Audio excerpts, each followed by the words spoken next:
Patience is a virtue. Everything in life takes time. Stay focused, stay consistent, stay on your grind.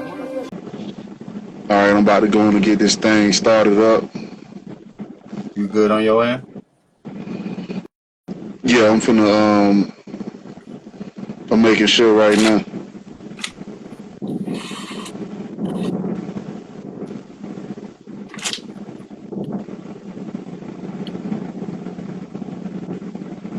I was watching how they brought little Yeah, I Bronny see. down to the G League. Oh yeah, LeBron, Bronny. Yeah. I was watching them. They had the game on now. I was like, oh wow. I was like, okay, so he getting some time in now. You get to see what he do. Man, I think he gonna grow into the player that he supposed to be. You feel me? Yeah. What's good? Everybody tuned in to Equivalent. What they do? What's good, bro? You about to get this thing started. What's up, man? All right, let's go on and get this thing going. It's your boy A God. Welcome to Street Dialogue Podcast, where we give dialogue from a different perspective, and we have a special guest today on Dblak. Salute. Good. What's good? What's good? Welcome to the show, my brother. Welcome to the show. Glad to be here. So, what I like to do, I like for everybody to introduce yourself to the fans and let the people know who you are that are watching that don't know who you are. What's up, everybody? I go by Dblak. I am an artist. I am a director. Right now, I'm also an author as well. And man, I'm living that life of journey. And I also I work medical as well. Surprisingly, if anybody wanted to know any some advisory. Gotcha. But I'm across the board entrepreneur. I like to put myself to the challenge, and I'm a learner. That's who I am. That's great. So you from Florida, correct? I'm from Atlanta, but after 20 years, okay, you might as well say I'm from Florida. Got you. So, what part of Atlanta did you grow up in? Like, so you was born in Atlanta, then moved to Florida? So I was born in Atlanta. The part that I grew up in would be more so like closer to like Boulder Crest. I lived that's close by Lithonia. I done lived a little bit by Stone Mountain area. I done lived by Ellenwood area, County, Riverdale, kind of all over. But my foundation where I'm usually a lot is like the Lithonia area. Got you. So you was born in Georgia, then you eventually moved to Florida. Yeah. Okay. So tell me about your upbringing in Georgia, starting from when you was little. How did that go about? So really it's family oriented. Where like every other year we'll have a family reunion. So, you know, I have a big family. So my great grandma had like 14 kids. So Cleveland, everybody from Cleveland come down to Atlanta. Everybody from everywhere else, whether they're in Virginia, no matter what, we'll find a location to have like a family reunion to get together and always kind of like, you know, keep that bond. So I kind of grew up in that atmosphere, having a grandma, you know what I'm saying. That I think that's an important element in my growing up. So you had both parents in the household. You had your father and mother. So I had my dad and mom in the household until I was probably about 9, and they divorced, and from there I was kind of living that life with them separate. and I had a little sister. I have a little sister as well, so she like 7 years younger. So I never wanted to be in her life, like, you know, be her dad or anything, but, you know, just kind of try to set an example. Got you. So at the age of 9, you say your parents, they separated. And they got a divorce. So who did you stay with primarily after the divorce happened? Like what took part in that divorce? Like what caused that to happen in the family for the breakup to happen? I For tell you what you seen? what, I tell you what. From my perspective, you know, you don't see a lot really. Depends, I guess. Everybody's situation different, but it was more like a shock for me because, you know, I didn't really see much of a problem that was going on. So Right. at that time or at that age, you probably thinking like, well, shoot, am I the problem? And so at that time, you know, you deal with what they call a liaison, and they talk to you, and from there, whatever feedback that you give them kind of helps make the decision. So I had it split. I stayed with my dad for a certain period of time, but then I ended up staying with my mom Right. through that So you was between situation. both households. Yeah. And the thing is, what worked out in that situation was that both sides were still connected to like my grandma, like on my dad's side, right? My mom's mom had passed at like when I was like 7, so I already was going through that. But on my dad's side, having that bond allowed me to still keep that relationship. And Got you. So you say your mom's mom had passed when you was 7. Do you think that affected the family in any kind of way? Because you know grandmothers do hold the family together. oh So you yeah, know once they pass, you know everything usually fall apart. Like how did that take effect in your family at the time growing up? I tell you what, man. My family did a good job at holding things together to not making me seem like things fell apart. But Mm. emotions was there, and that's something you can't hide. But what I've learned to do is face the emotion, because at that point you're gonna keep running, and as long Facts, facts, as facts.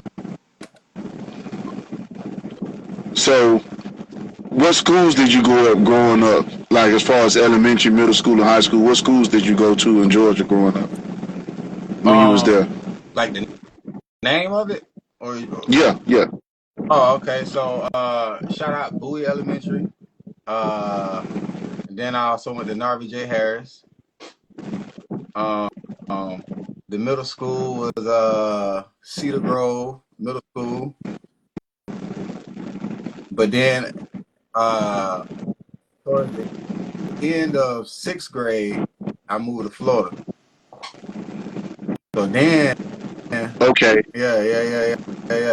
yeah. So towards the end of 6th grade, like during like the school ain't even ended. Like we in another year, but you know you got about 4 more months before school ends. So probably like Right. that March. Mm-hmm. So in 6th grade, what schools did you go to in Florida? So what part of Florida did you move to when you moved from Georgia? Tampa. But when I was, Okay. I had. What's funny is I always tell the same story because it's the story. But I was asked about moving to Florida, right? And Right. I was like on a computer. I was just playing a video game, something on the computer. The first thing that came to my mind was Mickey Mouse. So I'm just like, oh, well, how bad could it be? You know what I'm saying? Orlando, I guess. You know, that's what you don't think about the cities when you're young. At least I didn't. Right. And so when I got to Tampa, it was just a whole complete different place to me because I was just like, oh, okay. It ain't nothing that I thought of, and it's just all shock factor just because you think something, and when you go somewhere else where you don't know nobody. You know what I'm saying? And just adjusting and just getting used to things at that point. Got you. So once you moved to Florida, you was moving with your mom, correct? Yeah. So y'all left y'all father in Georgia? Nah, he's actually remarried in North Carolina. He moved to North Carolina. Okay, so now the family is totally split now. So growing up in Florida, what obstacles did you face growing up? Now you basically the man since your father is no longer there. What obstacles did you face in school growing up? Like, did you have So, any obstacles that you had to face so growing I up? won't Because say you know Tampa. he wasn't completely there. It was a time where I was visiting, like summers and stuff, and so I won't say he wasn't completely there. You know what I mean? He was there. It's just I had to deal with the distance. You know what I'm saying? Correct. Mm-hmm. Yeah. But growing up in Tampa, my mom she ended up getting remarried too. So it wasn't that I just moved with my mom. I moved with my mom, and she was in a relationship with someone already in Atlanta. So we kind of like moved as a family. How do you go out? Yeah. It's I'm back in. Oh, okay. Yeah. What you were saying though? Yeah. So um, I moved. My mom ended up getting remarried too. So, but they ended up getting remarried when we moved down to Florida from Atlanta. So I was like, I had a stepmom and a stepdad. Right. Mm-hmm. So going to school in Florida, how was that experience? Like growing up in Florida, like what was your experiences growing up? Like, did you get into the streets? Was you playing basketball at the time? Like, what was your childhood like growing up in Florida? Um, when I came to Florida, man, I was never like really into like I won't say like in the streets doing anything reckless or trying to commit any crimes or whatnot. Um, I was I was always about trying to make some money. So in that sense, I would like cut grass. You'll see me, you'll see me about 14, 15 with a lawnmower pushing through the neighborhood trying to cut some grass, booking, booking my appointments. You know what I'm saying? It was just always made a vow to myself that I don't try to have to go that route to try to make some money. You know, it's best do for myself. And I just speak for myself. On that.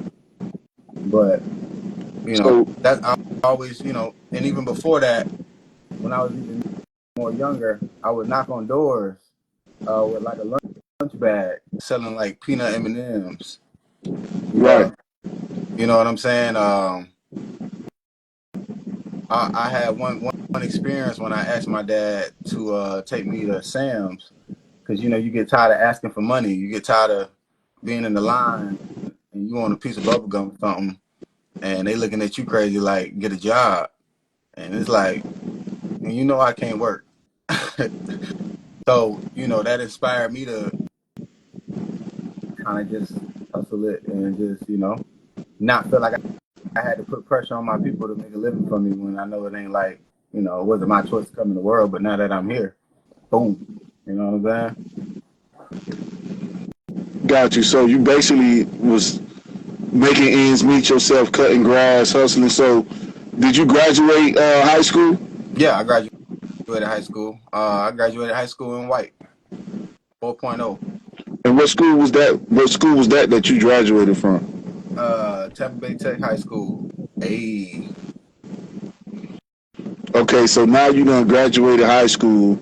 So what is your thought process now? You becoming an adult, you graduated high school. Mm-hmm. So what was your next steps? What was your next moves? Um, so at that point, I ended up going to community college.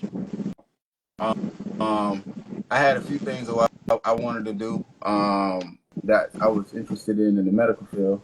Um, but I wasn't quite sure yet. So I took a did 2 year. I did the 2 year liberal arts, but I also had a scholarship that I paid for it. So the school that I went to took care of pretty much the schooling part, and I just paid like some booking fees. And then so now you in college, and now you dipping into the medical field.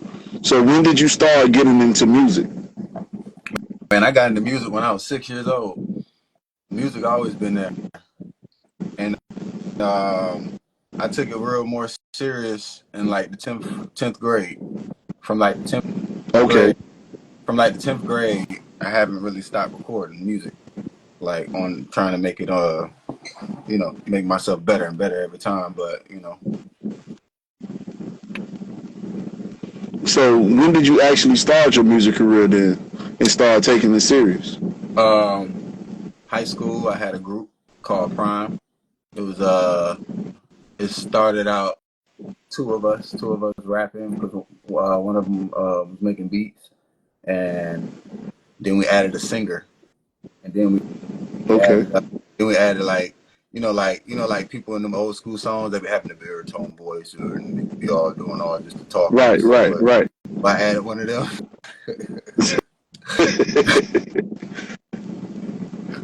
So you basically coming up and creating stuff. So what was you say the name of this group was called? Prime? Yeah. And I was able to we was able to get our show on the morning show. In high school they do like morning shows. Yeah. Okay, so we was able part of the reason one of them got into journalism, which helped because the journalist class is the one that run the show. So he got into the journalism class and ran our song through the whole school year. Every morning through the school, and then we performed at the at prom. Okay. Mm-hmm. So now you performing in school and stuff like that. Mm-hmm. When did you start making beats? That would be, I can remember that. That's 2019 after watching the movie Beats on Netflix. Yeah. I don't know if you ever seen that, but I was like, I always kind of, go ahead.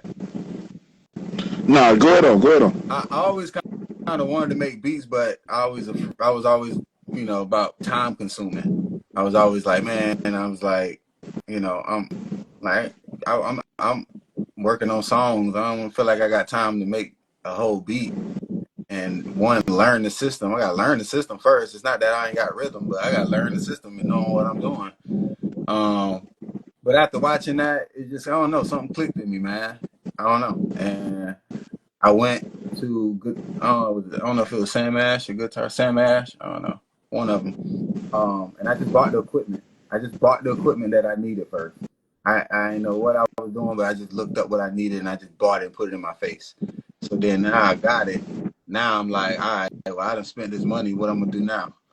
And I actually stood up. I mean, not stood up, but I went about 24 hours playing at it. Not gonna even lie, I threw up after it. When I came up, man, I made a couple beats. I didn't stop then. So it was just really trial and error, man. It was just really, and when you really just put some practice to something, man, and really, you ain't gonna have no choice but to get better if you keep practicing. So now you producing, making beats. So basically you're doing everything on your own right now. Pretty much. At the age of 19. So who or what inspired you to be a musician?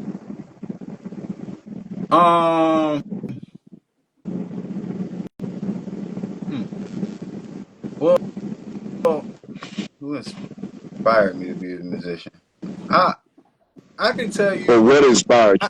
I can tell you, there's like people like that's in my family who do music that I really like about their music, and it was inspiring. But at the same time, I told you I did it. I started when I was 6, so I guess the Hot Boys. Right. Okay. I guess the Hot So you was watching them growing up. Yeah, Okay. So boys, and do yeah. you do you have any artists that are from your area who influence you in music besides that? Oh yeah, From absolutely. Georgia or Florida? Any influences from that area? What area? Where?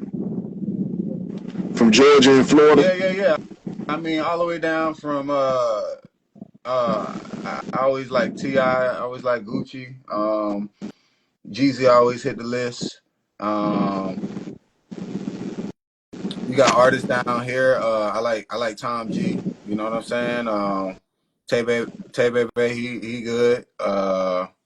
Um, it's a Strizzo. I like the Juke music. That's down here in Florida. Um, I'm across the board, man, because I like West Coast too. You know what I'm saying? I like what sounds good, but those are some of the people that I resonate and vibe with, with their music. Okay, so let's get into the next question. What do you think about the music industry as a whole right now? Right now, the music industry is what you want it to be. That's what I think it is, man. I think with everything that we have at our hands, technology wise, I think I think we all have our own lane to create our own story and to make something of our own selves more than we did before. That's what I think. Heard. So let's talk about Froze, your album that's out right now. What was the meaning behind this album when you created it? This album, man, Froze, it was just a whole collection of realizing in life you can plan anything that you want, but be ready for when it doesn't go the way you want it to go. And when it don't, what you gonna do about it? Right. You gonna stay stuck or you gonna keep going? And being froze is being froze in a situation of where you think your plans is gonna be this, but it's not. And everybody, I feel like well, not everybody. It came from more so me in my life. So I kind of just gave my heart into it, and with that, it must be people out there that could relate to some of the stories that I share in the album. So what did you go through where things froze up in your life and you had to figure it out? Give me a experience of something you went through. That's a couple things, man. I could start by I had a situation where making my movie, Tough Crowd, and there was some commotion going on that where I almost thought the movie wasn't even going to be finished. Arguing, Right. arguing amongst the actors, and things that I had to step in as a director to just kind of help coordinate and just play a certain role, and that's a frozen situation right there, and it's right there in this path when people leaving and you trying to make a movie and they gone, and you at the end Right. We're shoot. gonna. You at Yeah, I the end understand. your last two scenes. You know what I'm saying? Like that's just an example. Right. And I'm gonna get into that movie too. Most definitely. Just going to say that. So I wanted to talk about Bye Felicia featuring Selena Renee. How did that collaboration come about? So it's an artist, Snack Face, that I've been working with, and he's unfortunately handling have to handle some business to where he's not able to be out to push the music. So I've been helping, and Right. I recorded. I already recorded like an album worth of music for him, and that was one of the songs that he kind of wanted to have put out. And he told me he wanted a girl to get on it. And at the time, you know, I was just I was working with Selena Renee to see if she'd get on it to do the song, and boom, it worked out. So who is Snack Face? Snack Face is an artist here from Tampa. He also used to go by Young Natural. You know, he was raised more so in the Jackson Heights area around here, and he had a song called Jackson Heights that got popular. Yeah. And some personal issues he had to deal with, put him out for a little bit, and at that point, you know, 10 years later, we came back to kind of finish what we started, and that was like from 2013. He had to handle some personal things.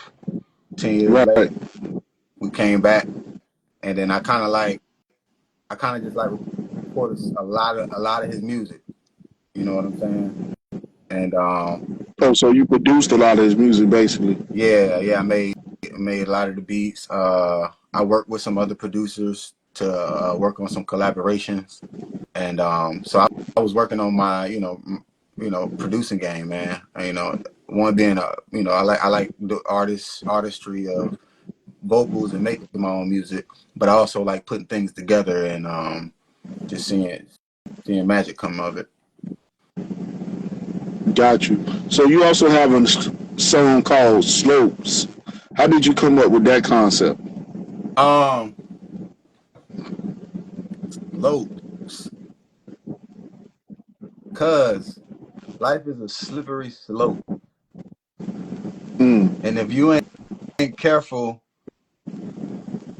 if you ain't careful with knowing who you is, you're gonna get sliced by the slippery slope, and you ain't gonna understand why. So That's deep. that's slopes. Got you. I like to ask questions so I can get into the mindset of the artist. You And then, fine, yeah. Sorry if I so go the too deep. song, exactly. Because you know, when you know, it's good. That's why you gotta, you know, I respect artists that write their own music. You can actually break down your mindset and the concept of that song. You know what I'm saying? Mm-hmm. And then I can actually understand. You know, when the artists break down the song, you can really get into the mindset, and the fans can really understand your thought process in that song. Now they can really feel what you were saying in that song even more deeper. You know. Mm-hmm. So the song "Little Bit," what type of track is this? I basically get two different vibes from it. Like, you know, it's smooth, but it's like it got that little bounce to it. Like, what type of track is "Little Bit"? What is that meant for? What? I like that track. That's funny. Yeah, That's funny. I like that track. A little bit, in "Little my Bit." cup. Yeah, a little bit. Hey man, Yeah, hey. So that track is like almost like I a. got two vibes from it. Like it's vibe, but like it's, but then you get that little. Okay, So yeah. so what? Okay, all right. What you get from it? Can I tell you what I get from it? What how I made it? Well, it's. I feel like it's like a song that you can vibe to, and you know, with the hook, little bit, like you get a little bit of this, a little bit of that. Okay, You know what I'm saying? Like whatever you want, we can do a little bit of this. You know, whoever you vibing with, we can do a little bit of that. You know, right. So it's that track where you kind of like feeling yourself, it's right? that it's okay to feel yourself track, and whoever you are vibing with, it's up to them to come up to par on your energy.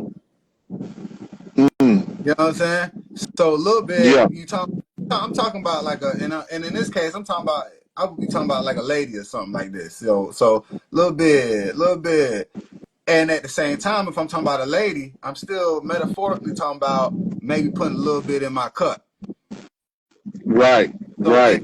that's why you probably getting those both ways, because I do like metaphorically I'll talk about one thing, but little bit can represent. It can be a girl. It can be that verb of what you're doing. It kind of Right. I kind of put you in that space to let that story be yours. But you know what I mean. Everybody, Mm-hmm. you know, so it can be your own. But that's why I think metaphors are important with music, because you get to mean a few things in one word. Facts. So the next song that I came across, you know, I'm a Florida boy. You feel me? Jet City. What's the Yeah, meaning behind this song? It's like, you know, when I listen to it, I, I really got that Florida vibe. You know, that jip. You yeah, know, especially from Tampa. You know, y'all be jigging over there too. So, what's the meaning behind this song? Was it really for the city? Like, what was the meaning behind this yeah. So, song? I had a Tampa native uh help collab on like the some of the like Tampa like things that was back in the day that Yeah, no one really speak about no more. And what it was to represent the people pretty much who are alive now, who put a stamp in the city, and it's just paying respect and homage pretty much for the people that kind of made, you know, the music scene what it do is you in Tampa. have any names of the people who you're like, who you was paying homage to in that song? Yeah.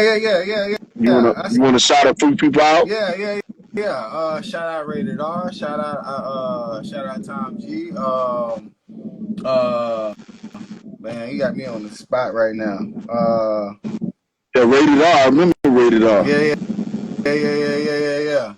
Um, And who was the second one you I said? said, I said Tom G. Tom Uh, G. Okay. yeah. Um, man, I said some names on there, man. You got me on the spot right now. I can't think of it right now. Nah, but you gave out two legends though. You know, Yeah, for sure. yeah. But there's a lot more though. There's a lot more for sure. You know, for the people we left out, you know, y'all know who y'all are. They in the song. So They in the the song song, thing. yeah. So the song, hold on. Did you produce this song? Yes, I And produced what that. artist was that for? That was Snack Face. Okay, that was Snack Face again. Hmm. Y'all got a lot of work. Yeah, yeah. I got an album worth of music for him, man.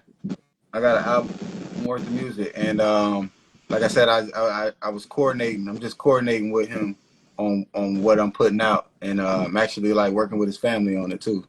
So Right.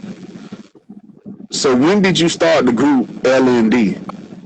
that started in 2023. So I was always working with one of my friends with music, and we would like I send him tracks, have him check it out, have him critique it. He'll do the same for me, and then it got to the point when I was about to start working on my movie. I was telling him about it, and I told him I wanted him to work on the soundtrack, right? So boom, Right. soundtrack got made. So I went to his house to go check on the music for the soundtrack, and I ended up like I never like really like recorded in his studio before, so I ended up laying like 6 tracks that same day, and we just kind of was sitting there like, well, it just makes sense that we probably just go ahead and conjoin because he produces as well, and we kind of just wanted to move in the same direction, so it just kind of made sense to be two talented people to just kind of get together and let the work talk for itself. Okay. So in starting this group, you say what's the dude name again? LLG. LLG. So how did you come to meet him? Like how did that relationship build? I knew Like him. when did you first meet I knew him? him since high school. We played on the same basketball varsity team. Oh, Yeah, okay. So So y'all it was was balling, y'all was hooping. yeah. It was way back. He did, yeah. He did football as well. I did track. I did track and basketball. And it took y'all that long just to get that together? That was something y'all could have been done. Hey, So what drove that to come about? I know timing is everything, huh? You know what? You said it right. Timing is everything. That I can't put a thumbnail answer on because time beats all. Okay. So where do you feel Florida stands when it comes to making a impact on hip hop in Georgia? Where do you feel Florida and Georgia stands when it comes to making the impact on hip hop? Since you're from both places, I feel like Florida put a real big impact in Atlanta when it came down to like, especially around Uncle Luke, 69, right? 69 boys, and you know what I'm saying. I feel like Atlanta. I feel like Florida, Miami, man, y'all they brought that bass to another level, and so Right, that bass. yeah, for sure. And so I just feel like Atlanta just, especially around that Freaknik time, you know what I'm saying? That was where it really just, I think, blew up to another level. Right. But I feel like at the same time, they both in their own lane. Florida got their own way, own swag, right? But Atlanta got its own swag, but it inspires a lot of other nations, not a lot of other places. Right. I feel like in Florida, it has now probably been more inspiring in the last 3 years, more than I've ever seen it. But I feel like Florida Right. just kept its own style to itself and wasn't really worried about nobody else favor. That's how I felt. And then I feel like the cities in Florida, they even got their own way within the same state. That's true. The way Miami dance ain't the way they dance in Tampa. It's not. That's So real. it's just like, I mean, Miami more booty shaking. Y'all got more juke over there. right. And then at the same time, y'all still got that weird. Yeah. B Yeah. B. Y'all got y'all on. You in Miami? I'm from Miami. Oh, okay. Okay, because that's okay. The So name I say. know what you're talking about. You feel me? Yeah. Hey, I'm bad I'm with from names. Miami. You put me on the spot with names, but I'm good with these songs. So with the uprising of Florida hip hop artists, how do you stand out against the competition? Man, just being myself. Being myself is a standout alone, man. I think for my speaking for myself, man, everybody got their own uniqueness. So it's just about finding that empower in you to find out, well, what is unique about yourself. That's talking to yourself. That's your alone time. So that's how you're gonna break it, by figuring that you and once you embrace that and you become confident, um, that can sway and inspire a lot of people to want to follow your lead. So that's how I'm gonna start that. Facts. And we'll see how it go from there. I mean, all I can say is being me, and I enjoy being me. So and I'm continuing to learn and you know grow, man. So are you currently independent right now? Independent, yes. Shout out everybody in the So comments. Much love. hell yeah. You said my independent? Yeah, man, I'm independent. Yeah, I see official bounce in this motherfucker. What's good? Salute, bruh. So Official allowance was good, yeah. so what steps are you taking to get to the next level as an artist? Being independent. Like what steps are you taking? Learning how to make money on the music. Learning Mm. about my coding. Learning about licensing. Uh, learning about mixing and mastering, so I can know how to make the sound what it sounds like. Taking the time to do these things to actually advance, and that's the road, man. Finding out these codes to make the money, because yeah, you can perform, right? But there's a lot of ways to make money without even performing.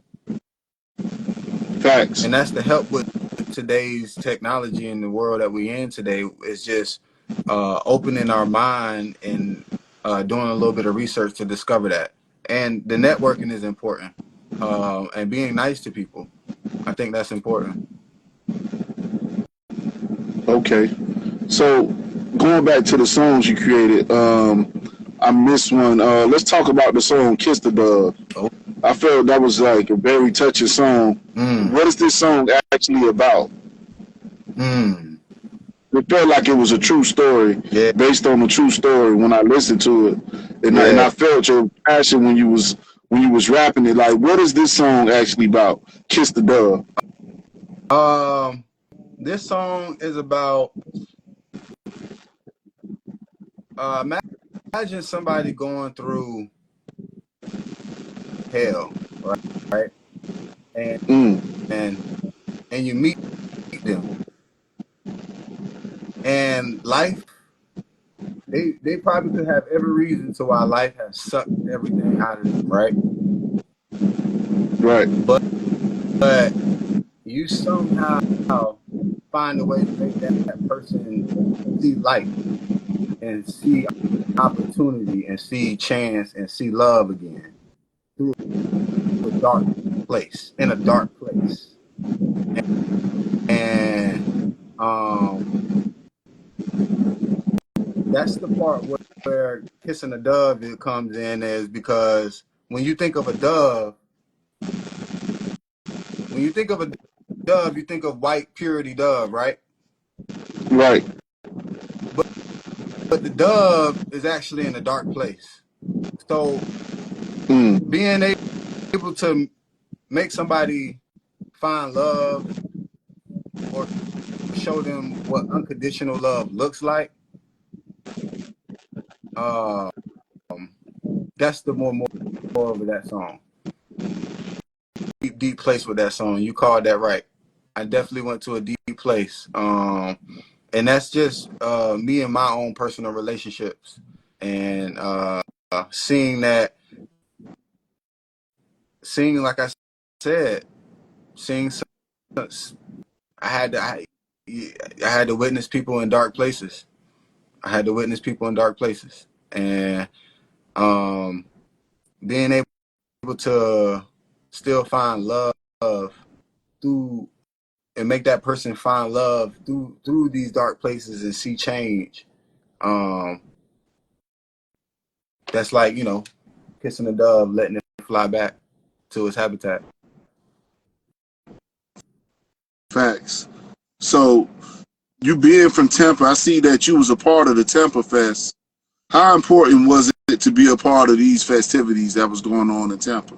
How did that come about?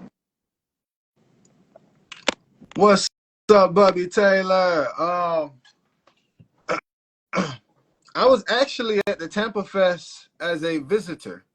The Tampa Fest, they had CeeLo Green there, and they had a lot of wonderful opening acts. One of them I can remember was Nija.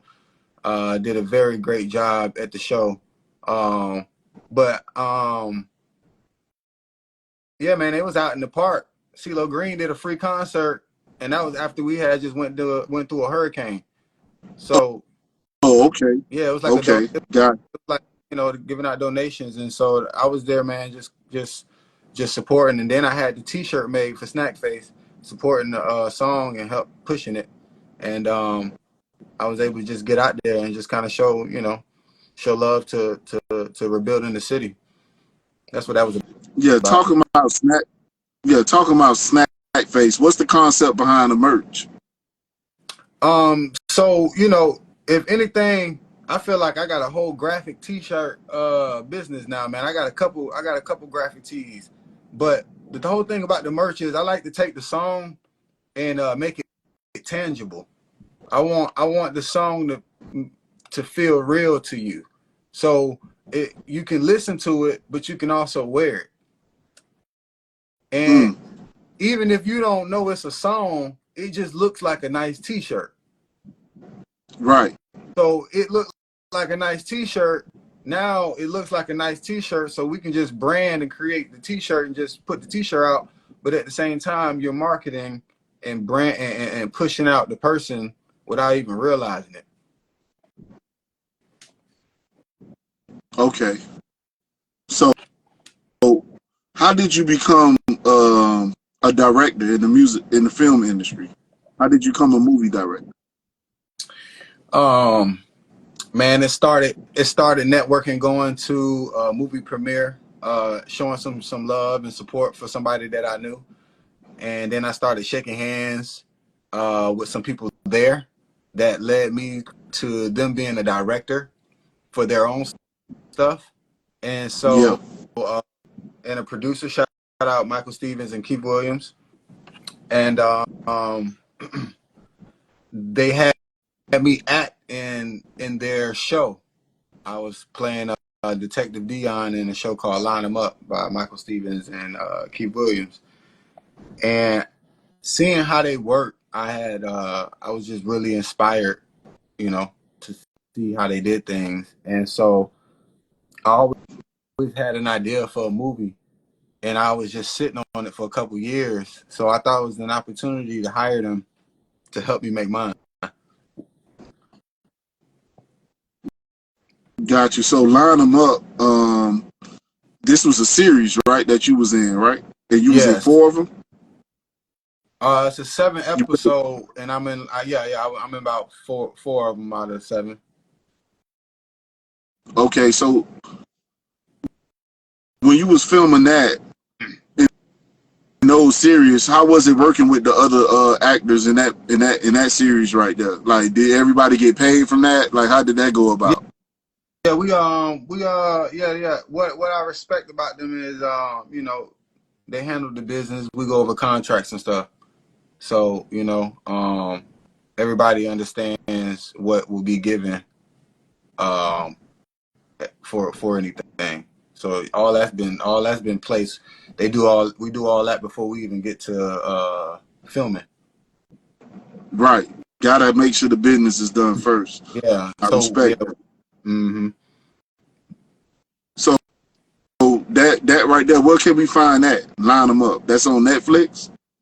It's gonna be on rolling on other apps, but right now it's on Amazon Prime, and it should be coming up on Tubi sometime soon. But right now it's on Amazon Prime for sure. If you want to check it out, Okay. line them up.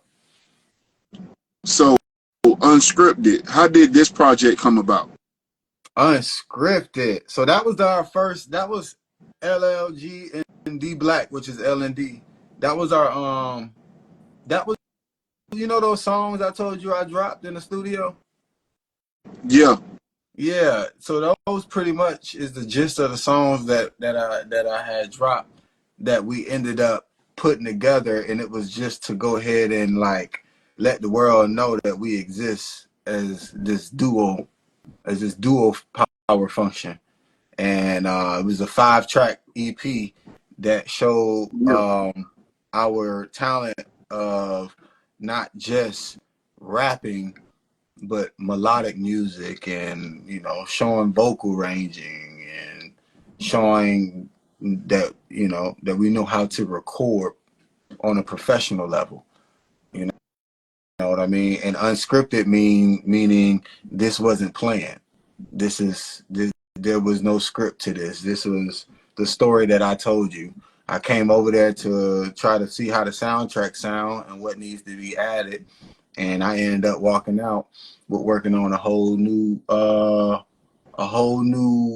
group plan and everything that, you know what I'm saying? Wow. You working. Yeah, Yeah, man. Yeah.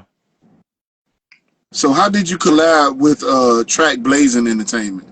How did that collab come about with Track Blazing Entertainment?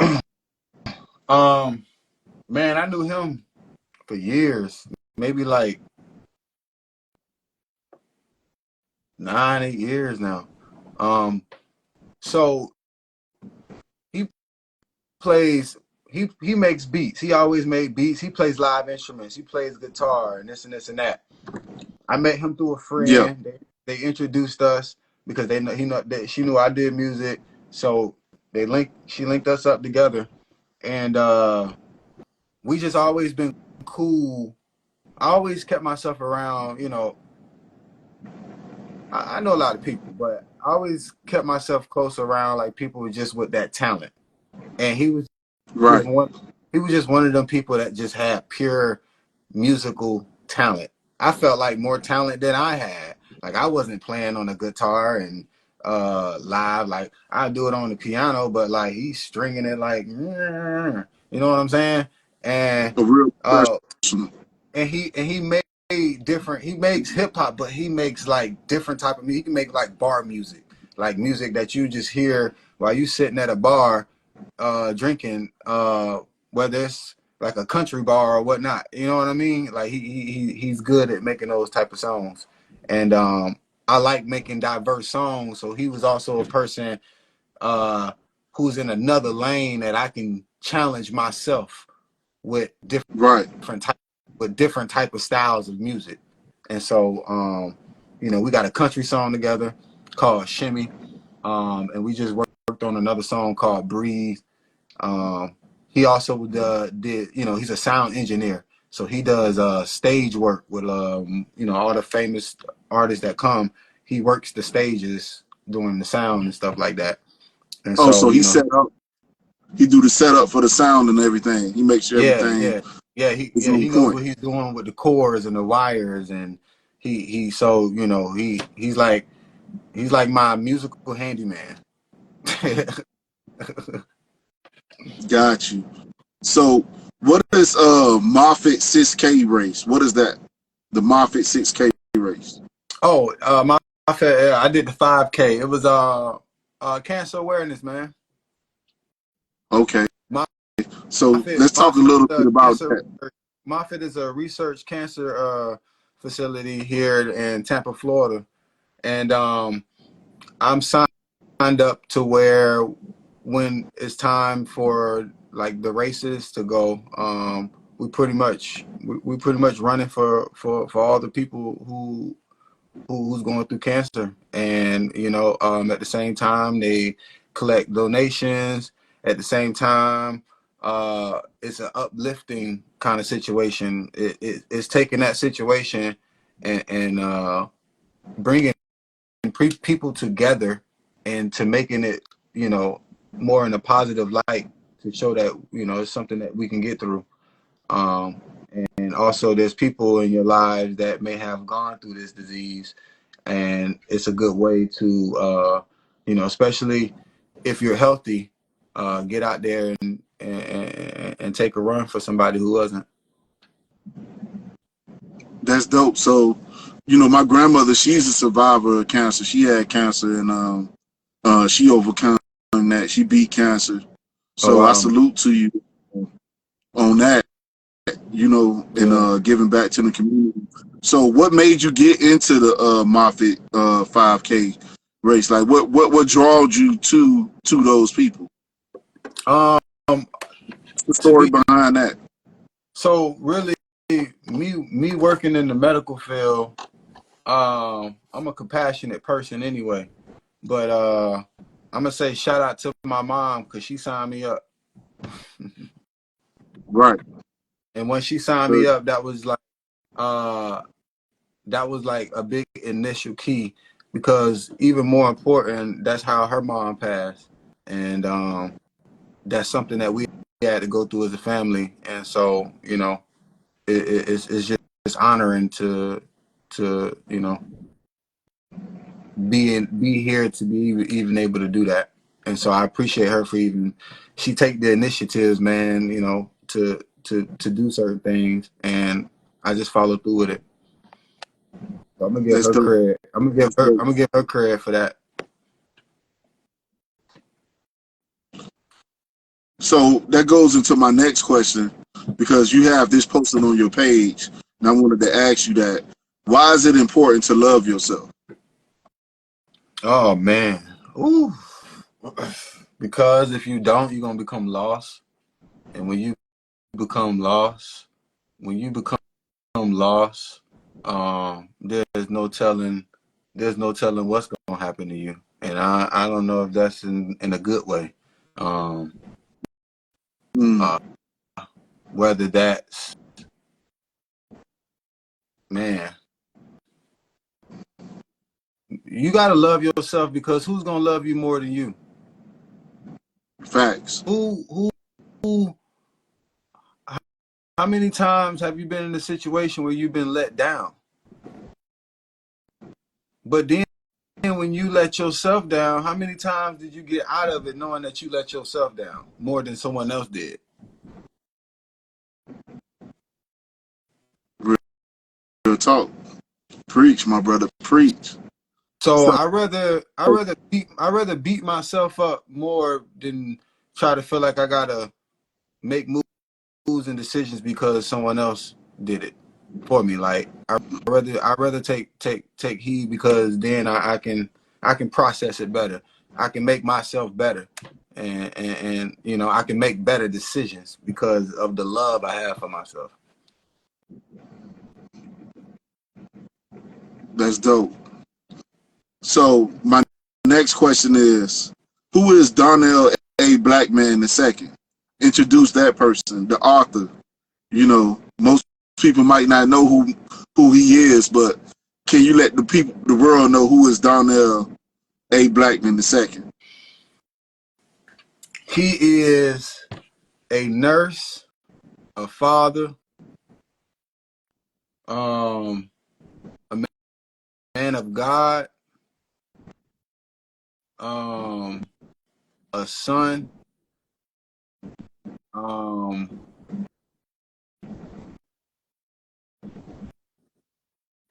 humble, thankful, and proud. You're a man of many talents. Most people might not know that is you. You know what I'm saying? Yeah, I mean, You it's know? there. It's there. I just don't try to push it in nobody's face to make them. I respect the ones that do their own research, because it means you care. But I love myself to at least put it And out that there, man. that gives me my next question. So, you know, we know who Dblak is, but I wanted to get into Donnell A. Blackman II, who is also an author of the 5 Stressors, The Pursuit to Peace. What made you write this book? Let's get into the author, your author side, because you're a man of many personalities. Let's get into Donnell A. Blackman II. What made you write this book? Dude, you pretty funny though. I'm gonna give it to you. You good. You good. uh, Hey, I got to get into your mindset, because I'm like, man, not only is he Dblak, he is also an author. So we need to tap into this side. I wanted to say that, towards the end, so people could know who Donnell A. Blackman II is. That way, we got to break down. So I really want to get into this book as well, so because man, you're doing amazing things out here. What man, made you write this book, the 5 Stressors, The Pursuit to Peace? this book started from a conversation I had with somebody that I knew that was in the streets, who needed I won't say what they needed, but we ended up having a conversation, and just I ended up saying some things that made sense. And so this is what I said. I was about stress, and I was like pretty much letting them know, like, look, you can be stressed about whatever you want, but at the end of the day, there's 5 things that you're gonna be stressed about either way before somebody bothers you. And if you can't get those 5 things together when you wake up in the morning, then you're gonna have a long day anyway if you can't acknowledge yourself what is wrong. It's gonna be real easy. It's gonna be real easy to say, Dick and Jane did this to me, and they're gonna affect your day. But it's also gonna be easier when you can wake up and ask yourself, how's my living? How's my money? How's my traveling? Can I get to work? How's my love life? You got 5 things to worry about within yourself before you have to even worry about the next person that could be even laying next to you in the bed. And this is the goal. This is the piece. So if you can knock down the finger and say, okay, my living situation, I got a house. Okay, cool. Thank God. Okay, I'm cool. Okay, money. All right. Maybe I don't make as much money as I want, but do I make enough to pay my bills? Okay, fine. All right. Traveling. Do I have a car? Can I get to locations?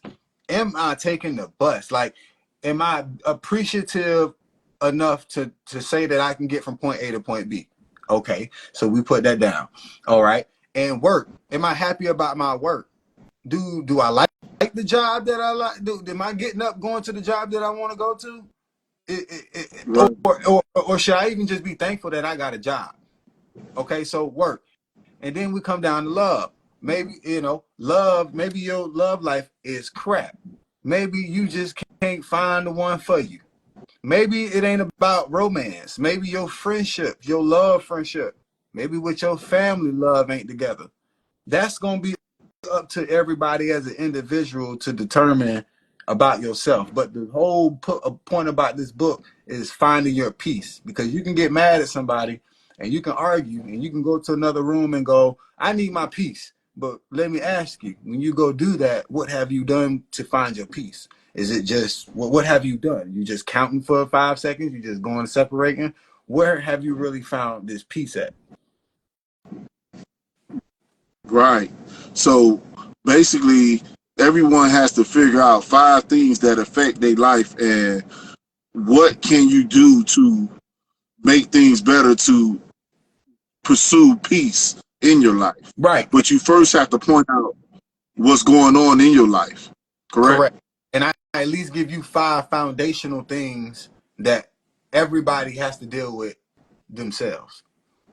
So give me 1 through 5, and let's break that down. So what would be the top 5 stressors that people go through? Let's go through number 1. What would number 1 be in your book? Living situation. That's 1. Living situation. Your living situation.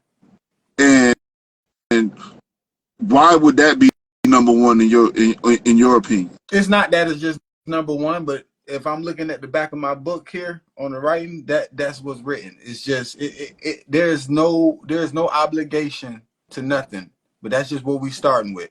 We got 5 already. It doesn't matter which one. Right. So there's no particular order, but the living situation is how somebody's living.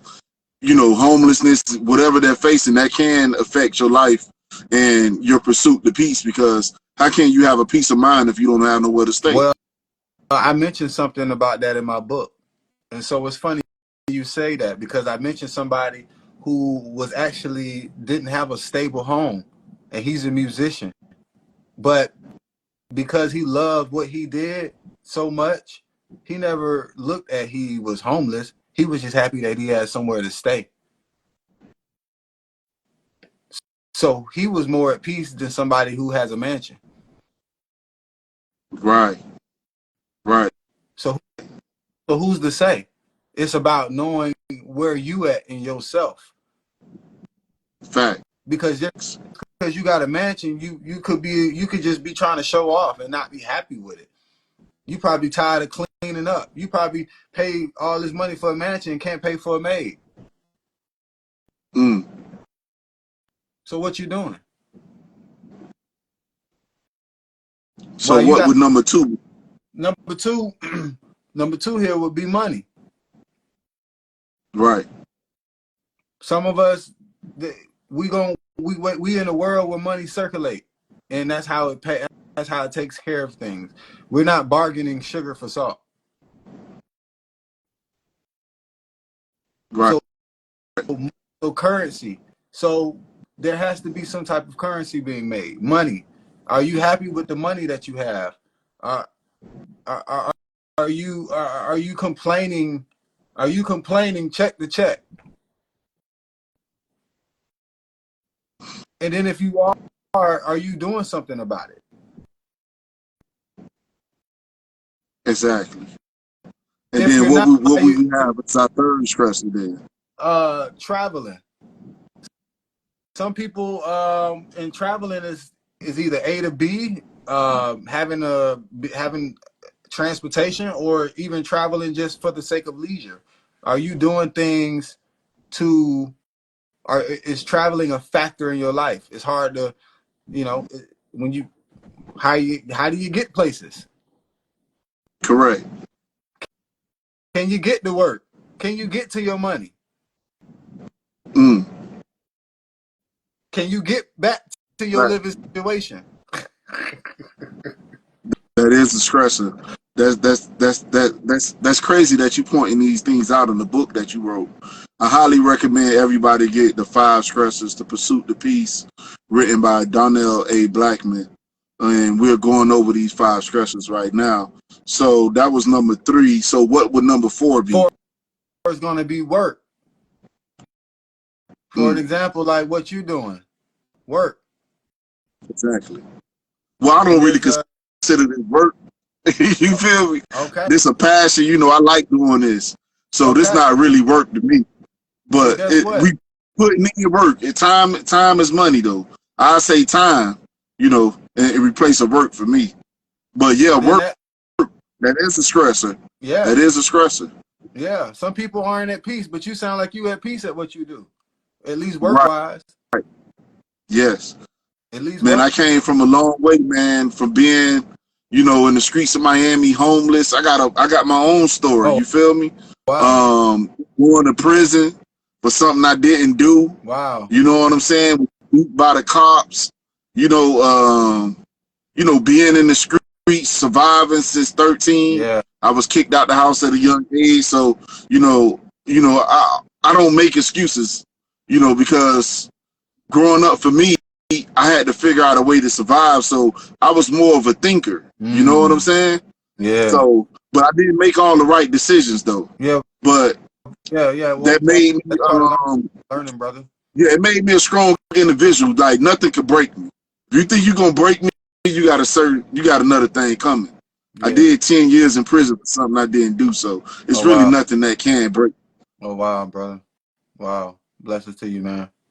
Blessings to you. And then you got the 5th stressor. What would that be? So work is 4, and what would the 5th stressor be? Love.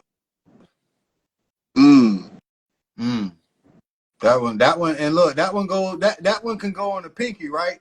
It can be the smallest. It can be the smallest thing on your hand, but affect you the most.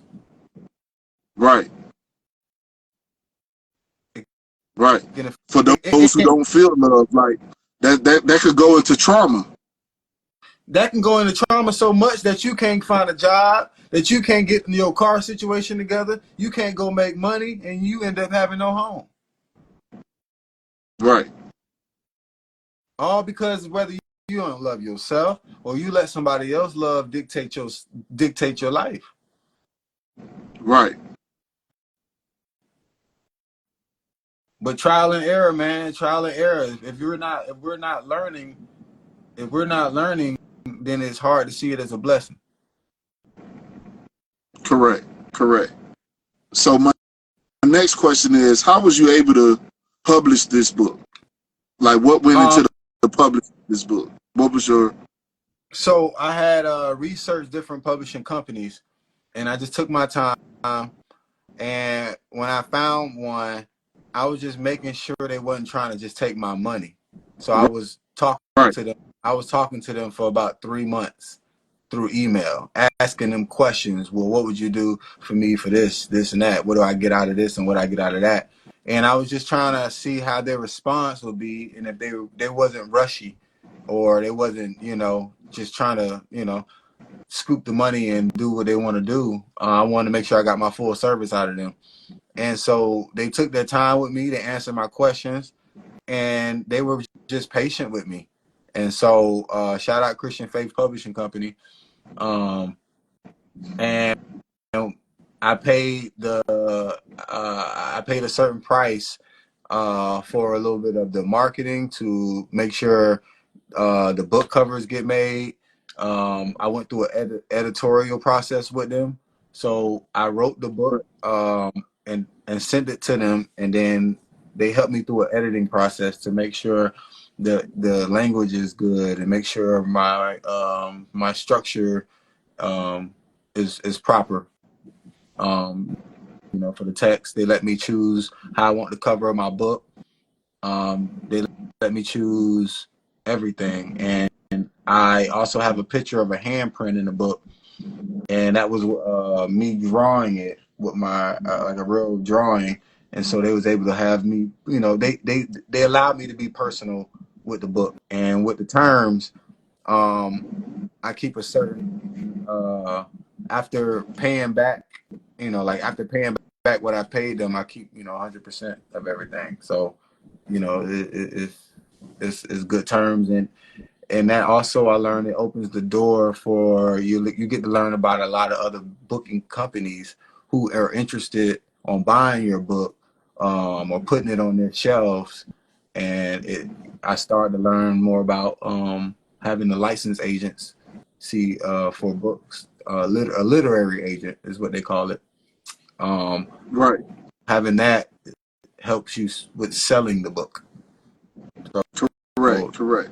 You know what I'm saying? I've been learning a lot, and everything is just trial and error, man. Like, I don't know all this stuff until I just try it. I know I want to get it out, so I get it out, and then there's still work. The work to do is move it, and during the process of moving it, that's where you're gonna fail at some things.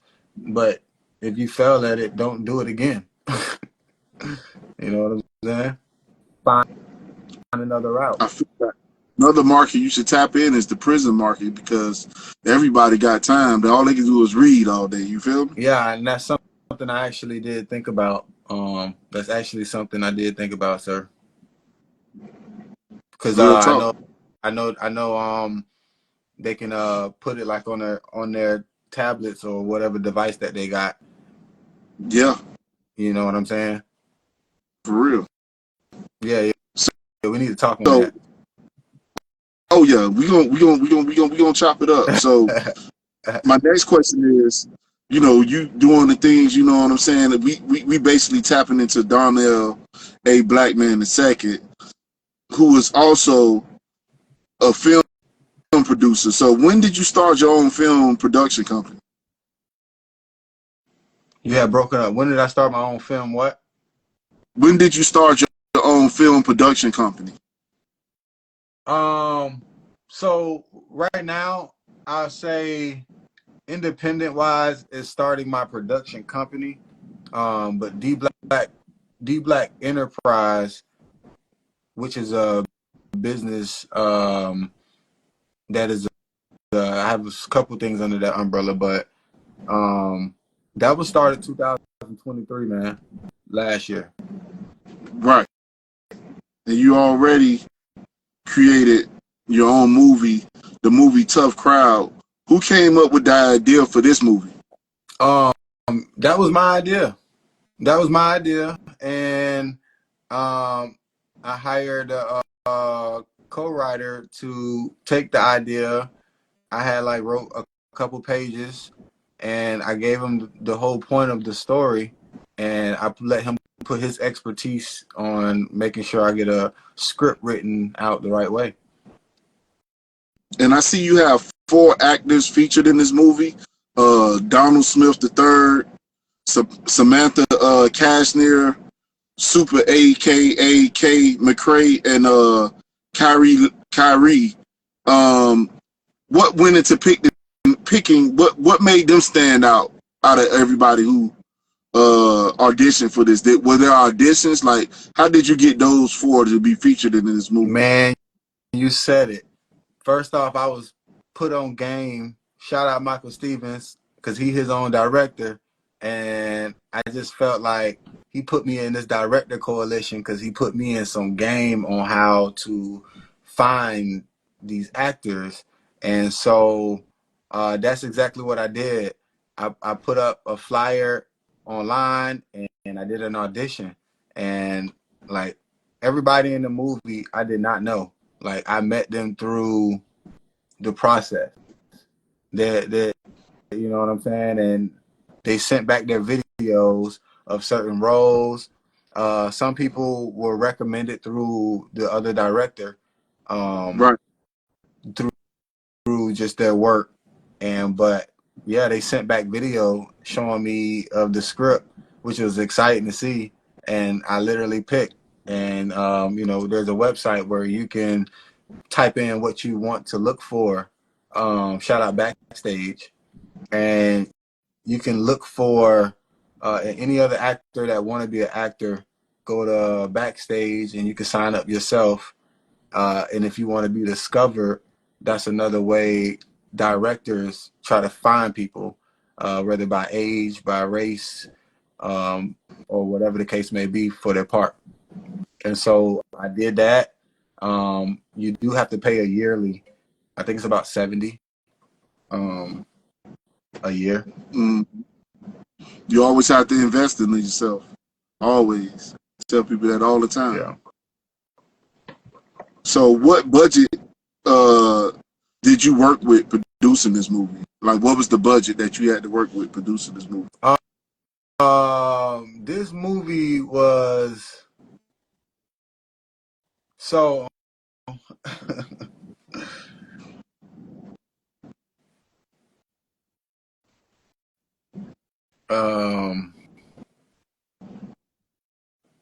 I'm just It's thankful tricky. that it's a tricky answer. You don't It's want a to give tricky away answer. it's like you don't want to give away the sauce, but you know. But no, I'm gonna let you know this was a movie that was, if anybody's interested, this movie is gonna probably cost you close to 15 to 20K. Okay. Got you. Yeah, that respectfully. Respectfully. Got you. So Yeah. the Powerhouse Group, how did this relationship come about, and what role did they play in creating this movie, Tough Crowd? So the Powerhouse Group ends up being so Michael Stevens has his own called Goggly, and Keith Williams, the producer, has his own called IMB Legend. And together, the writer and the producer, they came up with their own group called the Powerhouse Group. So they together like line them up together, and then they got other films that I'm in, but they're together as one. So that's who the Powerhouse Group is. Them two people together as one, function and making movies. And so That was I my hired, next question. yeah, I got with them, hired them to help with my movie. Right. And so, right. So IMBG Legendary Studios, they are basically part of the Powerhouse Group. Yes. Okay, because I was going to ask who are those. So, Googly Entertainment. Goggly, What yep. part did they play? Huh? Goggly. Goggly. What part did Goggly play into creating Tough Crowd? I seen they So also had a part of the movie as well. How did you get up with them? So he's a writer. He's a writer and he does some directing of his own stuff, but he's a writer and he works very fast at writing. So he was able to write up pretty much like a 42-page script in like 2 days. Oh, damn. Yeah, you feel me now? So he very intelligent. Yeah. And so based off the ideas and based off the little bit of pages that I gave him, and then he structures it the right way. Like interior, exterior, meaning inside or outside. The stanzas, how it's written in the middle. The stanzas, which are the lines, like in a poem, stanzas. You know what I'm saying? It yeah, I'm interested in, I like how the professionalism is, and also he handled the the spreadsheet with the scenes and what clothes that they're wearing and what scene, what props are going to be there. You know what I mean? It was broken down on a spreadsheet, and we all communicated on a Google document, so we shared ideas. We all could see it, and it was just real. It was just real empowering. And then also just to work, to be around so many people to be working on the same thing. It's easy to turn into a party if you don't stay focused. You know what I'm saying? Right, right. So you also are an actor as well. You acting in the movie Riding Dirty. How did you get the role into this movie? Um, I was thankful. I was thankful that they thought of me. That's how I got Mm, into it. After working with them with the other stuff, line them up. Did another film that they're supposed to be coming out. They're working on Standing on Business, and then Riding Dirty came out. Um, that's just all part of that networking, man, and having good relationship with people, because that's their move. That was a movie from somebody that was from North Carolina that hired them, and they ended up doing the movie premiere. Shoot, I think I was on the phone with you that same night, man. They did right, a movie premiere. They did a movie premiere, uh, in in our area, and so I was able to get a scene. That was my. I just tell you, well, I don't know if I should tell you so you can watch it, but that was the first time. That was the first time I died in the movie. right, right. Yeah. So how was that experience dying? Like, it, Oh, it looks good it, when you it, watching it, but man, it's what's the eerie. mind process of It's that? eerie, bro. That's eerie. It's eerie. It's like it's like it's like. All right, I'll play that, but like I don't want to. I don't want to put myself in a coincidence situation. Like you know what I'm Right, saying? Like nah. Let me play a scene. Let me go play another dying scene where I died in my sleep, so I can go ahead and refurbish the other one. right, right, right, right. So But what was your role in that movie, uh, Riding uh, Dirty? What was your role that uh, you played in uh, that movie? What was the I was pretty much I was pretty much like I would say, I won't say a drunk bystander, but uh I was just pretty much like going to the liquor store, and it was a bike game, and I'm like sizing them up. You know what I'm saying? Like who these suckers is, and they're up there right, talking about talking about me, and I'm just like kind of like getting on them. And then when I go in the liquor store, when I come back out after getting the liquor, they are in my car, pretty much robbing my stuff out the car. I'm like, what you doing in my car? So I go over there, and while I'm walking over there, I'm like tapping on my hip, letting them know this ain't what y'all want, type of vibe. You know what I'm saying? And I roll off. You know what I'm saying? I flick them off, and then they chase me. And then when they chase me, I made the wrong move. They lit me right. up. They own you. I made the wrong move, man. Don't flick no biker.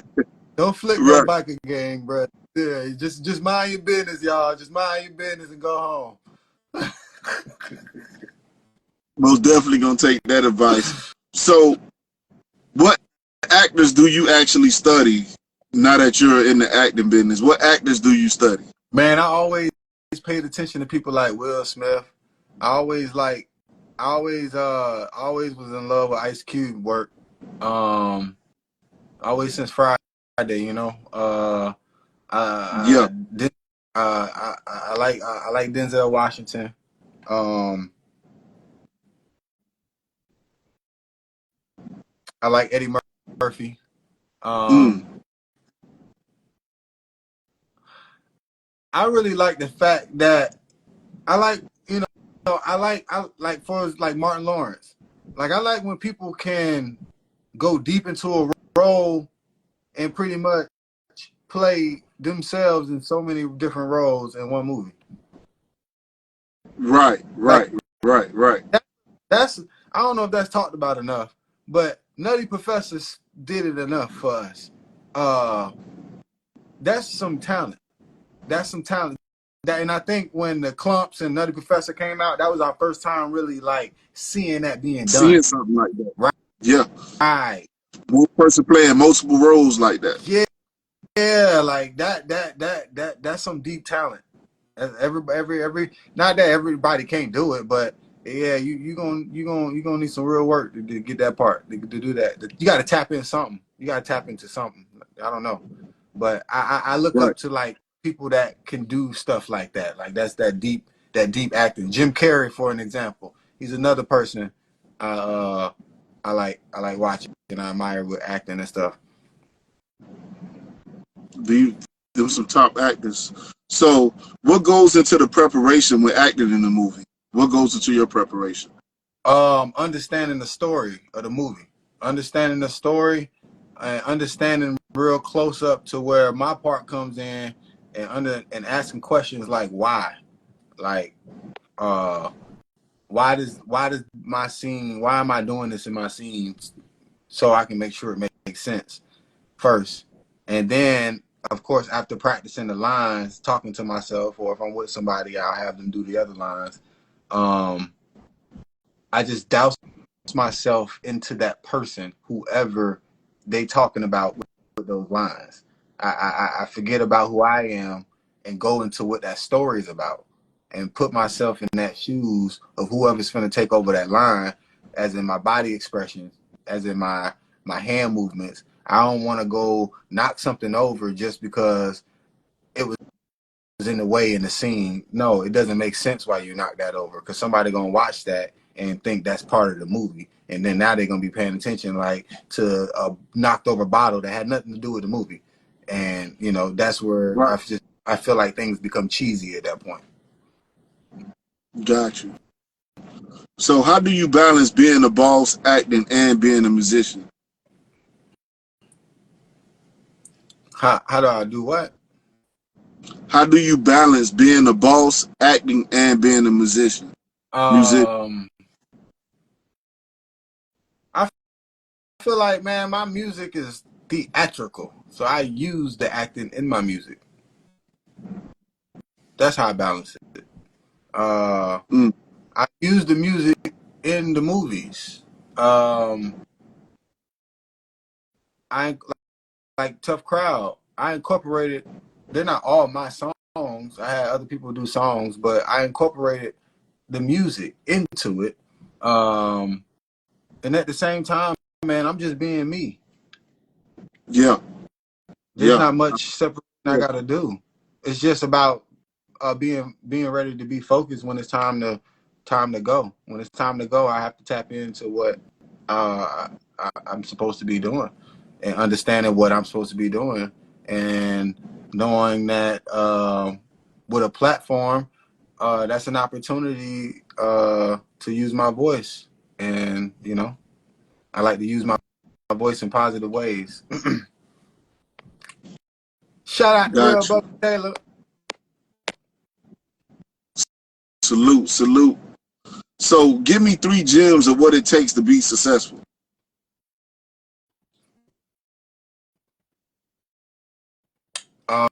Um, Understanding who your higher power is first. Mm.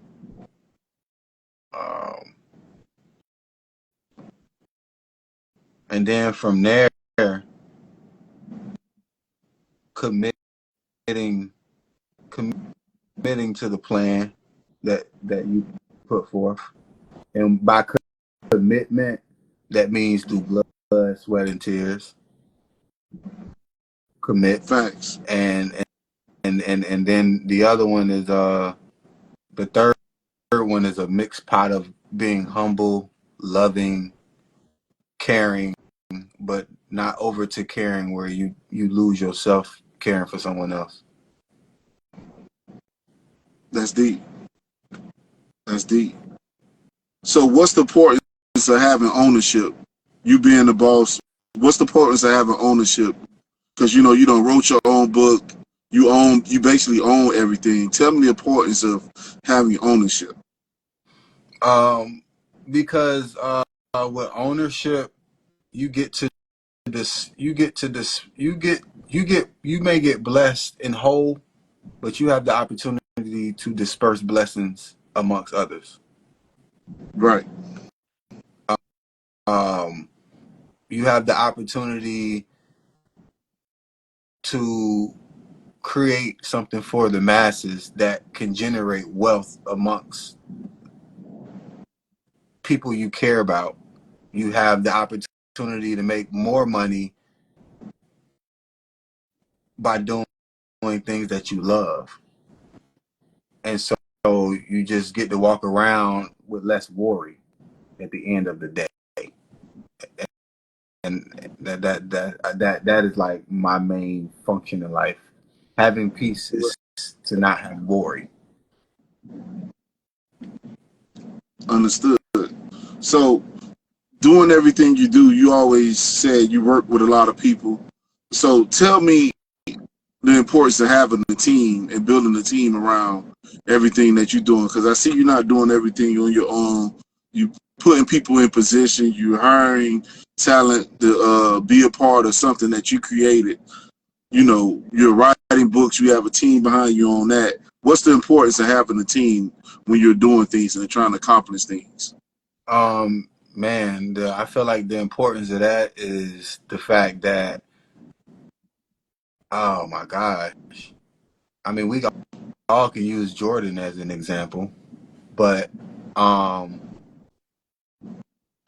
having a team, man, is one, you realizing you're not the only one in this world. First off, when you can understand and respect that, you then open a door not just for others but for yourself to grow. And when you grow and work well with others, you get to learn real true business and what networking is. Right, right, right, Um, right. it's just those simplistic little things that I look at it like work well with others, the little things. Because if we can't get those little things together, I don't know what kind of success we're really looking for out here. Correct. I say this: if you're watching a movie and every credit said my name for the music, for the writing, for the directing, for the producing, what would you think about that person watching that movie? Right. It's kind of selfish looking. Yeah, you're not putting nobody on. You're just doing. It just look kind of. It just looks selfish. I don't really care how good you is. It just looks selfish. Correct. Correct. Correct. So Yeah, going on. and the burnout, you will burn yourself out. Where's the peace? Yeah. Where's the peace at doing all those 5 things that we talked about if you can't get up to even want to do any of it because you done burnt yourself out on in one department of work? Correct. So a team That's real leverage, talk. a team gives you leverage just for time. You know, time is important. So if you got more heads doing one job, you just gave yourself more time in the day that you ain't got to function and do it for yourself. And you got trusting people, and you building a trusting system. That's just survival 101. Right. Right. Right.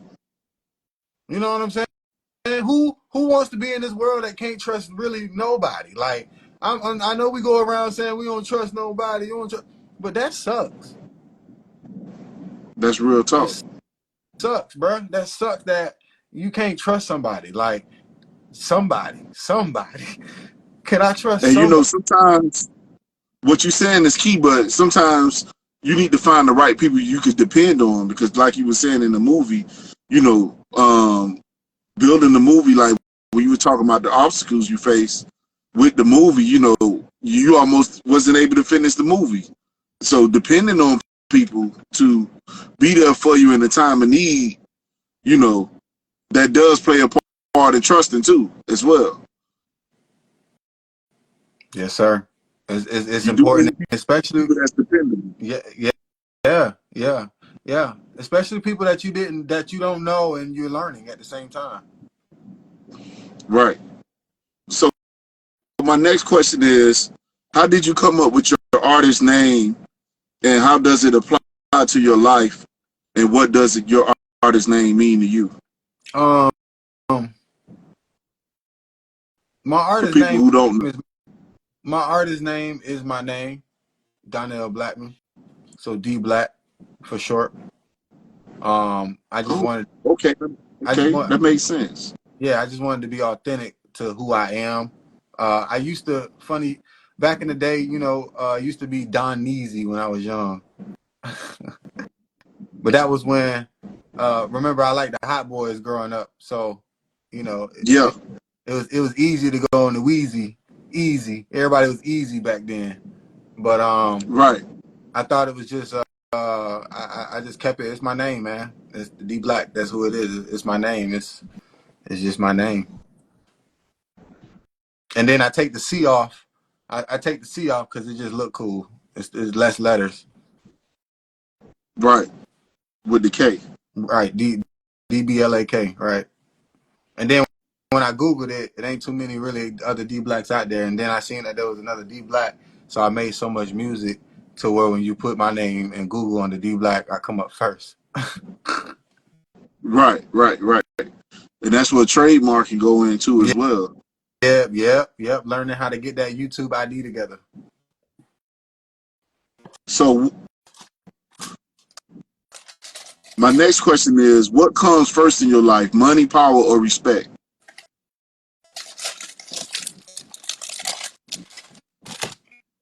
With respect, you're gonna get money and power.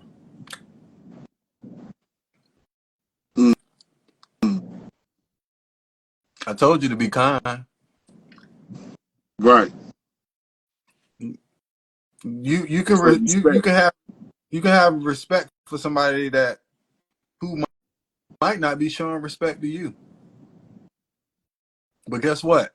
Somebody might be watching y'all, and based on your character, they might bless you just based on how you handle the situation. So that's a check that you didn't even ask for, but it's a check that you still got.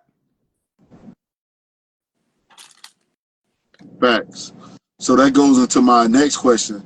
How is it, how important is it to be aware of your surroundings, especially in the music game and coming up? It's a lot of snakes and people that, don't have good intentions for you. How important is it to be aware of your surroundings in this game that we're in right now? Um, I think that's the most important thing.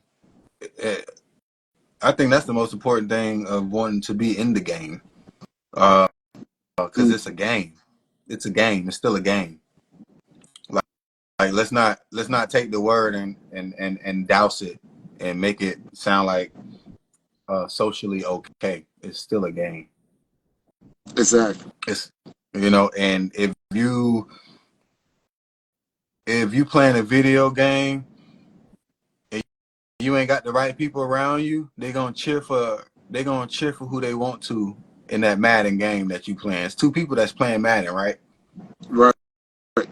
But then you got people that watch. You remember 007? You ever played Nintendo 64 007 back in the day when everybody Yeah, was I on them? remember 007. Okay, remember those days? Right. So you Yeah, you could play up to 4 people, right? But then you had like 7 people waiting, right? yeah, Okay. Yeah, those 7 people, they choosing sides because they ain't playing. They like you for a facts. second. They like you for a second because you winning, because you making the kills. But then soon as the other dude get the golden gun, oh, they said you close now. And switch sides. They done switch sides, and they ain't even got no control in their hand. But they quick. Right, right. They quick. So, you know what I'm saying? That's how spectators usually are.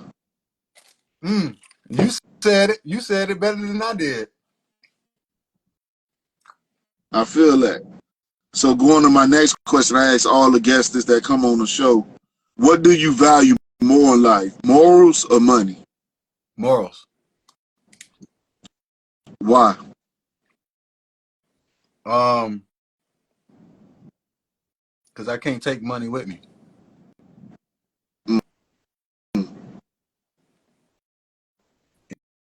It ain't gonna go nowhere. It ain't going nowhere now. Facts. It's cheaper to stay in America. Heard that.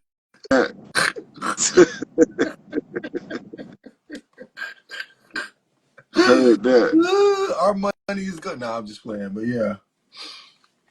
But morals, man. Morals. I care about morals. Okay, got you. So my next question is, what are your top 5 artists in Florida?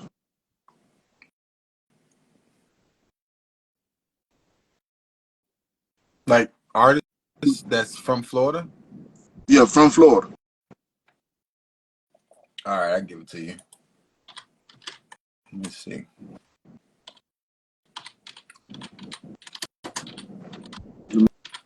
Let me see who your top 5 would be from Florida. Who you like? I'm be honest with you, man. I be doing so much of my own stuff that I really don't be listening to too much to give you a real true one. But I'm gonna play your game. You know, you got Rick Ross, you got Dblak, Boss Man D-Lo, you got okay. A lot of people out there. Okay. I know. I'm trying. I need to look at a list. Some be like, oh, I like them. Oh, okay. All right, bet. All right, you ready? Yeah. I gotta put T-Pain on that list. T-Pain. For sure. We got a lot of artists, Pitbull, Flow Rider, all type of people. I gotta put Plies on that list. Plies. I'll put him on the list. I'm putting Dblak on that list. Okay. T-Pain, Plies, Dblak. That's 3. Let me get 2 more. Right. Wave be snapping. But I'm gonna go with 2 Live Crew. I'm gonna go with them real quick. And then everybody was from Florida in 2 Live Crew, but yeah, that is a Florida group. Yeah, see there. And then I'm gonna go ahead and give it to I was going between I'm gonna go ahead and say Dad. I feel like Rick cool, but I think I would, on a nice sunny day, I think I would put Trick Daddy on, if anything. That's a nice one. So you got number 1, you said T-Pain, Plies, and then who else you said? Kodak, 2 Live Crew, Trick Daddy, and Trick Daddy. That's dope. That's dope. That's a dope top 5. So let me get your top 5 artists in hip hop. What's your top 5 artists in hip hop? Period. I gotta put Lil Wayne on the list. Okay.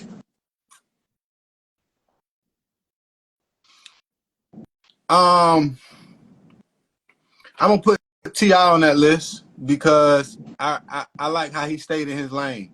and he created something out of being who he was. Trap music. Trap music. Yep.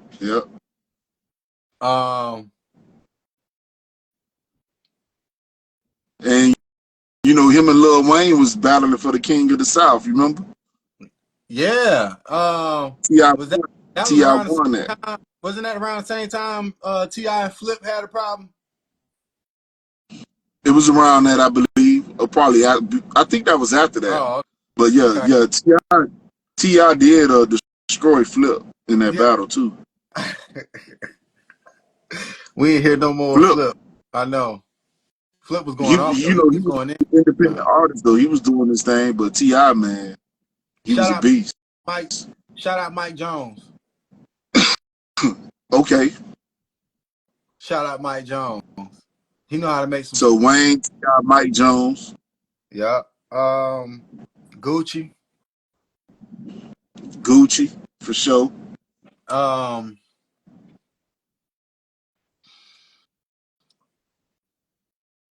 was rocking You got 50 Cent. I was rocking 50 Cent for a certain time. 50 Cent? I was rocking 50 Cent for a certain time. Yeah, and I'm talking about people that, what it sounds like, man, to me after hearing it out loud, I like people who made music. Right. They made timeless music. So we got Wayne, T.I., who was that third one? Look, I done forgot. Wayne, T.I. Mike Jones. I think I said Mike Jones. Mike Jones. 50 Cent and somebody Gucci. else. I said Gucci. Oh yeah, and Gucci. Yeah. Gucci Man and 50 Cent. That's for sure. So just get it off topic a little bit. What do you feel about Lil Wayne not being in the Super Bowl this year? And he You know in your what? top 5. What you feel about that? I was feeling bad for him. Now, hold on. I was feeling bad for him because that's his city, man. Real talk. Like I feel like what they saying is that they don't think he can perform well enough to be heard, but I just feel like this. I don't know, man. I don't know. I just feel like that was a blow. That was a blow.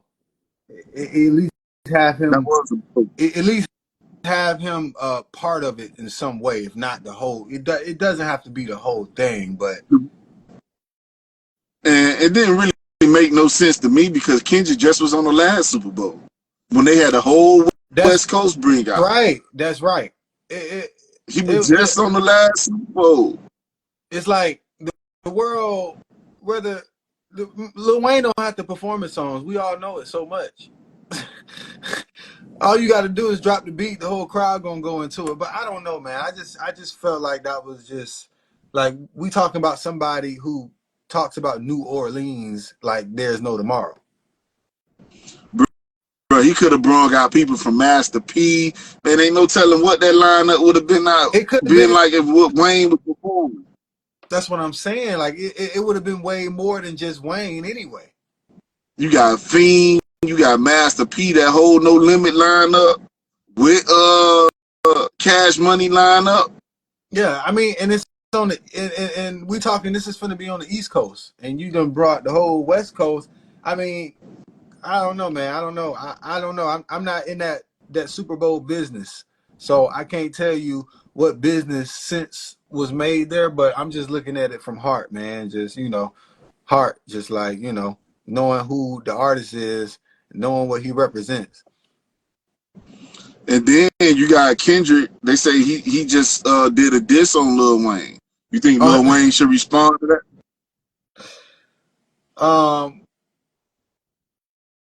So check this out. That depends on Lil Wayne's mindset at his piece. That depends on Lil Wayne's mindset at his piece. Now, for us consumers of music, will we like and enjoy that? Of course. Yeah. Right. Yeah, we want a response from Wayne. Yeah, we want, and the response we want is gonna be the Wayne. It's gonna be our favorite version of Wayne. I was thinking that was gonna happen next. It's gonna be our favorite version of Wayne. Because I was, my opinion on that Kendrick Lamar and Drake beef, I don't really think Kendrick Lamar had better songs than Drake on that. The Night Like Us was Not Like Us was good, but can you really play that in the clubs? Is anybody really listening to that like that besides the West Coast? You know what I'm saying? That's true. That's true. I That's tell you what, I was looking at it. And I felt like Drake was so hated. People wanted his fall. Yeah. They wanted something to go against Drake. They already, because I mean he's pushed at the top. So you're gonna get something knocked down when you're at the top. You're not gonna just keep getting lifted up, brother. It ain't gonna happen. Someone's gonna chop those legs down. And Kendrick don't drop music like that. No, he doesn't. And I think that's his thing. I think he's making that his thing now. Like, let's get outside of hip hop. Adele does the same thing. Adele, she doesn't drop that much music, but when she drops, the world is knowing that Adele is dropping something. So I think he's playing that role. It's kind of almost, I feel like it's like a Picasso type of that mysterious. But he's not dropping albums, he's dropping diss tracks. Yeah. Well, I tell you what. That's very strategic to drop a diss on Drake like that. Yeah. And he making a whole bunch of money on it too. So yeah. J. Cole came out with something saying how he just didn't want to get involved, and he got love for both. So he finally kind of came out with something, because they was trying to they was trying to have him in it at first.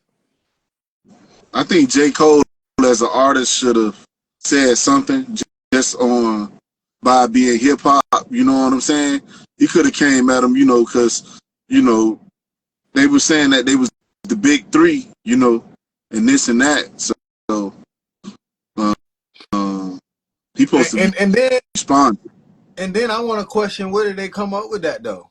See, that's what we got. We as the people got that. So Mr. Kendrick Lamar went so hard. I want to know now, did he even really care about that? Did he sit at the table and say he the big three? What happened? How did it go left like that? Right. Like who forged somebody? I felt like somebody forged the way Kendrick went off was like he was forged into the big three. He was like, well, this is the song, and maybe Drake's like, I feel like we're all super popular, dude, and I feel like can't nobody stop us. So I think we're the big three, and maybe it happened like that. And Kendrick was like, I'm gonna just go with it because I'm about this money.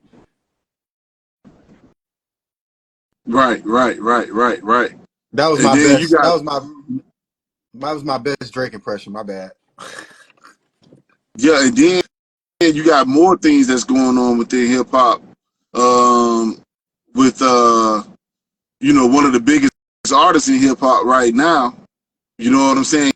He got murder for hire charges against him. You talking about Dirk?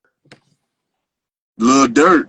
Yeah. Like, this is crazy. Like, bro, we losing a lot of people. He was just changing his life around, but the feds saying they got him on murder for hire, and they got people. They got evidence. The feds not gonna just pick you up just to pick you up. Like, what you feel about that? What's going on in hip hop? With that Lil Durk situation. I don't know, man. I just feel like ever since the situation of Rico, when that been more popular lately, right. I think it just it unraveled a chain effect of just kind of scooping up and cleaning the streets. Mm-hmm. But at the same time, we hear the way these songs are today. They're almost telling on themselves in certain Yeah. ways. Almost, I don't know. I'm not saying any of it is direct, but it's like they're leading the trail a little bit to the discovery of what really happened. Right. So it comes into that too a little bit, like, you know. And the reason I bring that up is artists really need to realize you got to separate yourself. Once you get to another level, you got to separate yourself from people who are not on that level. Mm-hmm. Like, you have to change your way of thinking. You know what I'm saying? Mm-hmm. You can't be out here, you know, you making millions, but you want to be street, you know, or you want to still be in the street. Some things you got to let go. Some things you got to move away from, Mm-hmm. you know. And with this is a learning lesson. You know, what's more important? You know, street fame, you know, what people say about you, or making the right decision. Yeah. And cutting these people off with these ties off. Like, did he really, you know, if he did do it, did he really have to go that way and that route of doing things? Yeah. You know what I'm saying? Yes. Now, It's sad, man. we losing a lot of great ones out here, man. I don't wish that on no man. So that's sad, man. But you know, you're right. We it's unraveling, man. We're in a time where things are just being unraveled right now. Right. So we about to wrap this thing up. You know what I'm saying? You know, I most definitely appreciate you for coming on the show. So, where can people find your music at? You know, and how can they follow you on social media? So if you go to YouTube or Spotify or wherever your platform is that you quickly like to go to for music, you can put in Dblak, Dblak. If you can't Dblak, you can put Dblak Ring, Dblak Froze, but Dblak.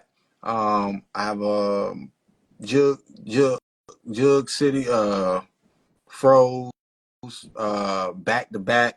Just some songs to throw out there if you're looking it up. Any platform. My Instagram is going to be Dblak_1. I have another Instagram, Dblak__official. And our LND page is LND_368. TikTok at Donnell Blackman 2 eyes. I got a Twitter at Dblak91. And also the movie that you just dropped, Tough Crowd. How can we find that?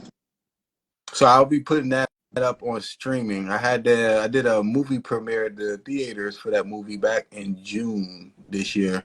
I'm just working out pulling some different strings for the movie, and by next year, 2025, I would like to have that up streaming. Okay, so when you're ready for that, you know, this podcast is sponsored by Golden Money Team Marketing.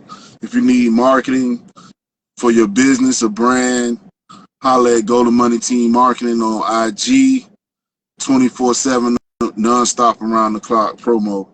We most definitely could collaborate with you on that. And also, if they want to find, and also if they want to find the book, The 5 Stressors to Pursuit to Peace, how can we find that? So you can go about purchasing that book. Amazon, Barnes and Nobles. You can simply put in Google The 5 Stressors, The Pursuit to Peace. And there's a lot of websites around the world that book is online that you can purchase it. But your main ones that you could also feel safe with is Barnes and Nobles and your Amazon.